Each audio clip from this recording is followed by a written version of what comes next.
Good morning everyone. আজ থেকে আমাদের স্কুলে শুরু হচ্ছে regional basketball match under 14-17 boys. আর এই ম্যাচের জন্য বিভিন্ন কেভি থেকে স্টুডেন্টরা এসেছিল আর এই সব স্টুডেন্টরা আমাদের স্কুলে স্টে করছিল। আর এই ম্যাচ চলবে 28 জুলাই পর্যন্ত।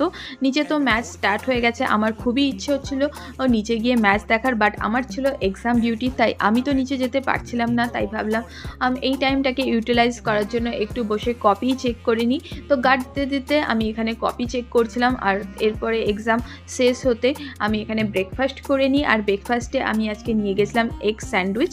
এরপরে বাড়ি ফিরে বিকেলবেলায় আমি একটু বাইরে বেরিয়েছিলাম, আমার বেশ কিছু কাজ ছিল, বাট কোনো কাজটাই হলো না। লাস্টে আমি চিকেন কাটলেট নিয়ে মনের দুঃখে বাড়ি ফিরি। আর এই চিকেন কাটলেটের সাথে যে এই কাসুন্দিটা দিয়েছিল সেটা তো একদম লিকুইড টাইপের ছিল, বাট চিকেন কাটলেটটা খেতে দারুণ ছিল।